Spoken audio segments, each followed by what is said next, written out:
Wow, wow, wow, guys. Welcome back. So GRTX, this was exactly what I was hoping for yesterday. Remember yesterday I said in the recap video, we had, six tickers that I was trading yesterday, and it was just all over the place. There was no clear lead gapper, and I hope tomorrow we're going to have one clear lead gapper, and we got it. GRTX. This ticker was pretty insane. Obviously, like from 7 to 8. After that, it was a little bit of washy. There was some really good 5-minute setups we'll talk about later as well on how we went ahead and traded this one. And then I also want to focus on where this ticker could potentially go. But before we talk about all that, let's do a little bit of a recap here. And like I said, as long as I'm, green, I'm not going to be checking my P&L. Let's see, I did 314 total fills, 146 orders. Let's see how we did today. Now, it wasn't a super green day for sure. I think I'm over $1,000 profit. My average position size this month about $8,000. So hopefully we're over 10% based on our average position size and profit. I definitely had some decent losers today, and then I missed that initial move we'll talk about as well. So I don't think it was like the craziest day. But let's go here and show the size. And boom, yeah, wow. Okay, there we go. That was almost exactly my guess, like a little bit north of $1,000. So it shows that I guess I have a good feeling of where I am overall on the day. There was a few trades that I feel like I could have made or lost like $400 or $500 more than I thought. So if this was below 1,000 or if this was like at 1,500, I don't think I would have been super surprised. I'm actually more surprised that I perfectly nailed this one around a little bit over 1,000. But anyway, nice profit here. And you can see I also had 2 other attempts, one on ALZN and one on IMTX, but not so important. They pretty much died before they started. What I really want to focus on is GRTX. So I'll quickly go through the first 2 and then we'll focus on GRTX. Talk about my trades, and then talk about what we might be seeing on this ticker as well. And just as a side reference, we did see some other tickers. We had BFRI and NES from the day before. They were actually pretty okay at the market open. As long as you were patient for the right setups, then you got aggressive when they arrived. Like BFRI, when it broke over $7 or broke over VWAP, it got really interesting. So let's go to ALZN, and we'll just start here on the daily quickly and scroll that down. Pretty nasty long-term chart, but most small caps have a pretty nasty long-term chart. So you don't want to give it too much focus. I think one of the bigger things you want to give focus on is what are, former spike days looking like. It looks like it has a lot of these one-day spikes and then it fails. It doesn't have that good multi-day continuation. Plus, we're overall on a backside and we don't have blue sky setup, so we have big resistance at 3.5. Really important to note. So coming in here, there's that 3.5 resistance. So we see on the 1 minute. You can see we broke out to it on the 5 minute, trying to run all the way up to it, but it failed, and then it sold off. And this all happened like from 4 to 5 pre-market. That's before TOS pre-market even opens. So if we zoom in here to when TOS opens at 7 a.m., you can see there was a spike here, 5-minute breakout, and I was a little bit late to the party here. You see I missed this 1 minute pullback. That was a 5% spike. That could have been worthwhile. My problem with ALZN from the get-go was the volume. Look at this, between 50,000 and 100,000, the more the max spike 1 minute candles, that's not enough volume for me. And that's kind of why eventually I just jumped the ship on this one. I didn't really want to size up either.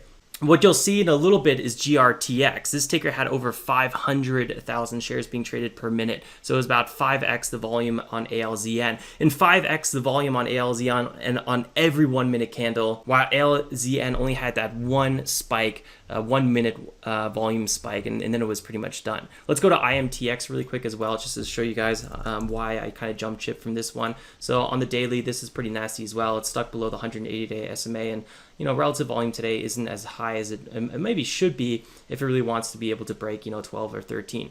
So let's zoom in again on this one. In 5 minutes, you can see it's been a big sell-off. It had a really, really quick spike here. I did very small share size, looking for a continuation back to the upside. We never really got it. I got half my exit here and the other half here. And then, yeah, that was pretty much it. I never really looked back on this one.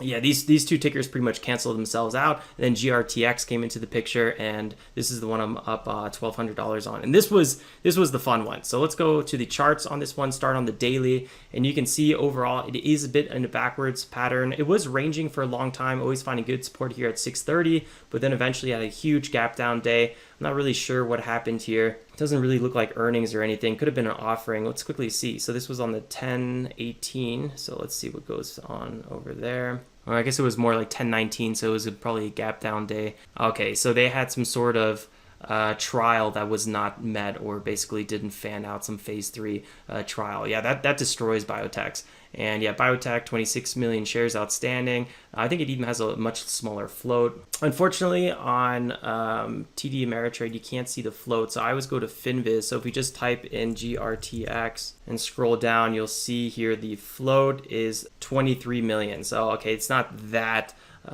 big of a difference. And the short float and short ratio really aren't that interesting either. So it looks like today really just had a big pop based on some news that came out. And that's really what rallied it.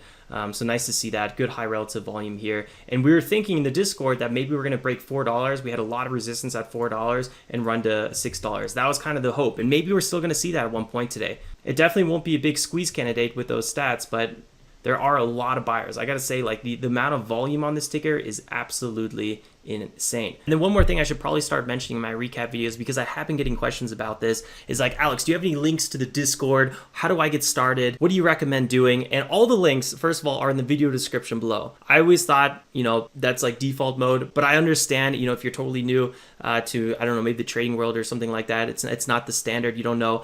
So yeah, tradejournal.co/connect. You can always get all the links here. I have a little bit of a quick start video here, which I'm going to update soon. Definitely create an account on Trade Journal. This is where I document all my trades, so you can see all my trades. Just go to tradejournal.co/Winkler, and you'll see all of my trades documented here on the day trading portfolio, and you can study it in your own time. Then if you want access to the Discord, right here, join and get active on the Discord. This is something I would definitely recommend anyone who wants to take it serious. We got 134 people online right now, which is super amazing. Most of the day traders for small caps are hanging out in the day trading channel, which if you click here, you'll go right to it. You can give yourself a little intro, and then if you really want to study my specific strategy, we have a foundation series for day trading stocks right here, plus a checklist that I put together that I used to mention quite often in all our live streams. So that is the easiest way to get started in our community and also learn about the gap and go momentum strategy that we're using here. So if we go here back to the intraday, you'll see the 5-minute candle. We had that big first leg right here. We had consolidation, and at the market open, I was really hoping we get that second leg. Maybe since we didn't get it, the market open, we're going to get it around noon or maybe power hour. Right now, it's still holding its highs very well. It's got a huge amount of volume. And overall, I really like what we're seeing with GRTX. I mean, the volume is insane. Like almost every 1-minute candle was near or over 2 million shares being traded. That's just ridiculous.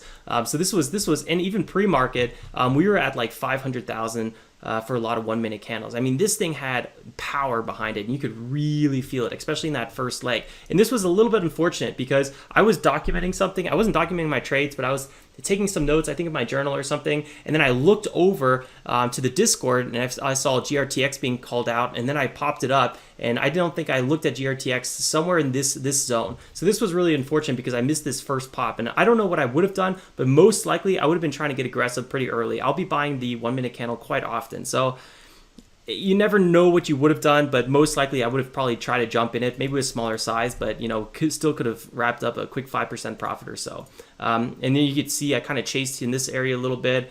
It spiked up again. I quickly sold, took some profits. We were pretty extended on the 5 minutes. So I didn't want to like miss it and all of a sudden start losing a bunch of money on a ticker that I feel like everyone else is up on. So I was kind of cautious here.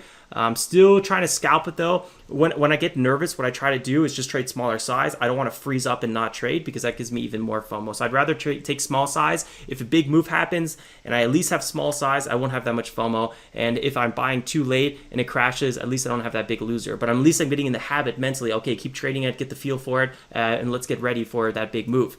And that's what I did right here. We had a pullback. 5-minute was kind of still extended. We were in this kind of sweet zone right here where we were at the bottom of this 5-minute candle, or at least the close of that 5-minute candle, and we were starting that new 5-minute candle, and that's why I started kind of buying into this, waiting for that pop. And I actually did pretty okay trade here, kind of chased a little bit into this one, took some profits kind of quickly, but I think my next trade was really where the money was at. And this one, again, kind of similar situation. We're pulling back to VWAP, big support, and you can see I'm accumulating here 2,000 shares first, and then it pulls back a little bit more. I think I even had a better entry. I have 3,000 shares, so this is over a $10,000 position size.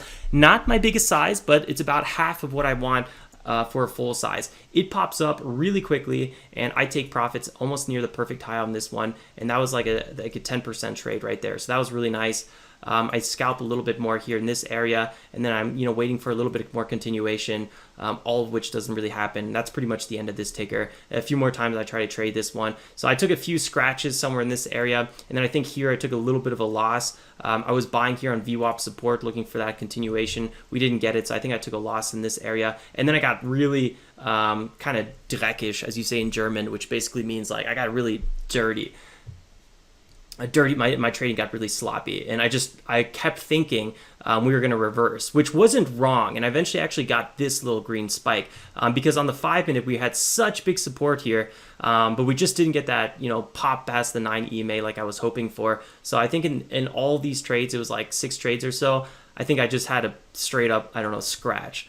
Maybe even lost some money. I don't know, because I took a few losers here, and I don't know if this green pop was enough to make up for it. I tried one more attempt here for that break of VWAP. Again, we didn't get that, and luckily I closed right away because this one sold off. So I was like, oh man, like GRTX, okay, that's a lot of consolidation, so maybe at the market open we're going to get a good rip, a little bit of a scratch trade here, and that's basically what I was waiting for. Now, I thought at the market open, we were going to get a little bit more of a 5-minute sell-off, maybe past 270 into the 60s and maybe into the high 50s, and that's where I wanted to buy a red to green move. That would have been like a 10% sell-off from the open, which is not unnormal. Unfortunately, we didn't really get that. We opened around like 286 or so. We sold off around 3%. I was waiting with my limit order, but like I said, I was waiting for like another 10 or 15 cents a share dip, and then it pops up, and I was like, dang it, I missed that, or that red to green doesn't look like it's going to happen the way I thought it was going to happen. So eventually I just start kind of accumulating in this area, and I was lucky enough to score at least 2,000 shares right here, popped up, and I quickly took profit. So I was kind of, in a scalpy mode on this one for sure, and I wasn't using big size. Not really because I was scared to give back my pre-market profits, just because I didn't have a good read on this ticker. I wasn't like, where you're just nailing one trade after another, and you're like, you could basically like see the future on a ticker. Sometimes you get into that mode, and that's really when you want to size up. At this one, I was like, the whole time I kept on thinking you would flush, maybe make a new low here, and then actually end up ripping up. We've been seeing a lot of shaky price action at the open. So you could see here, I'm just doing 1,000 shares, scalping. I kind of wish I did this trade, but again, I thought it was going to flush. This would have been a good little 6% pop. I did a small scalp trade here, but on the 5-minute, it was so extended in this area, and I just didn't really have that conviction, and that was good because it ended up flushing here. I did a little bit of a mini backside, but more of an overall ranging trade here, looking for maybe a quick pop back up. We did actually get that final move back up here, 20% move. So I had the right idea, but my timing was off, which was a little bit frustrating. So eventually I had that 10% move. I buy this pullback, but you can see here, I'm doing, smaller and smaller and smaller and smaller share size. Here I'm only doing 500 shares, and then here I did 400 shares. Did a little bit of a pullback trade. Took some nice little base hits here, but I missed that 8% pop, and I don't know, I feel like at this point I was kind of done on the day. It was already close to 10 o'clock, and then I was watching it here just a little bit longer, trying to force myself not to trade. I just wanted to watch it, and I was calling out in the Discord, let's see if this can go to 312. That would have been amazing. That would have been closer to kind of this support zone over here. We didn't get that, but we did get a nice little pullback before we ended up ripping again here around 7-8%. So there was a lot of opportunity on GRTX. You just had to been a little bit patient for a good 5-minute setups. And let's zoom in on this one. So you can see here when we pulled back to close to VWAP, the 9 EMA came in on the 5-minute. It would have been a good buy there, and then it rips up for a fake out. So if you were just quick enough on GRTX, and like I said, waiting for those 5-minute setups, you could have done all right.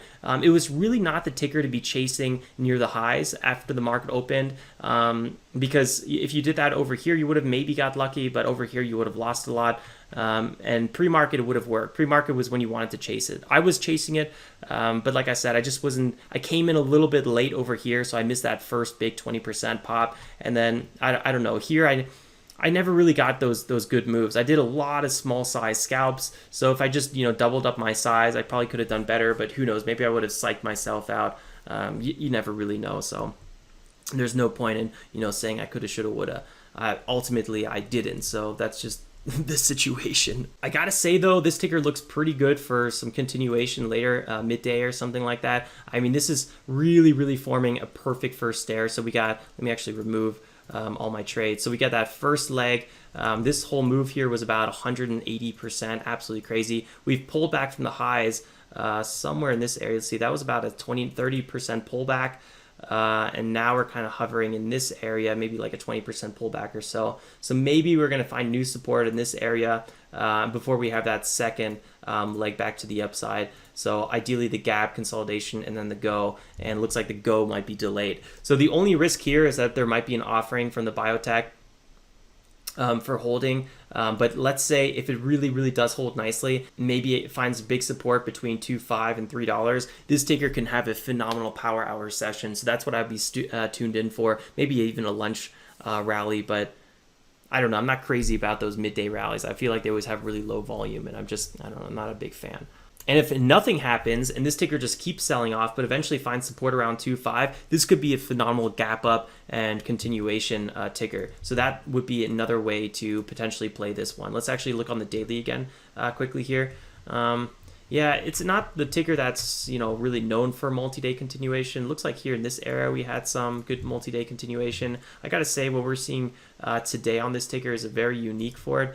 Besides this move here, this was like a 50% pop. But overall, if we keep holding this area, especially around 2.5, or maybe even sell off a little bit below 2.5, this could be a really good run. Maybe we're going to see this one later in the week, and who knows, maybe eventually it's going to see $6. So GRTX, definitely want to keep watching. Unless it gets an offering, then it would be off the watch list for me. Very quickly, I just want to look at BFRI. Look at this continuation. So when this broke VWAP, it was just amazing. 5% break there, pulled back, and then 12%. It wasn't like the nicest volume. I mean, BFRI had a tenth of the volume as GRTX, but overall, this price action wasn't too shabby. You just had to be, again, focused on the 5-minute, and it was looking pretty good. And same with NES, yesterday's lead gapper for a time. Wow, look at that sell-off on power hour. It's like the opposite of power hour. This one had an okay open, a little bit wishy-washy here, but eventually it broke above VWAP, had a 20% run, had a quick little pullback, and maybe you could have scalped some of it, but on the 5-minute, you can kind of see here how once it pulled back here, it could have been a really good setup around the 9 EMA on the 5-minute, and just but you just didn't want to chase this one because it kind of flushed really hard a lot. So without a doubt, GRTX was the lead gapper, and that's what made it so nice today. Every small cap day trader was looking at GRTX today, and you could just feel the energy behind it, and it was just so nice to have that. All right, guys, we'll go ahead and wrap it up there. Thanks for tuning in. Don't forget to drop a like on the way out. Easiest way to support the channel. Consider subscribing if you're new. We'd love to have you part of the community, and like always, stay safe and make some awesome trades. Ciao, ciao.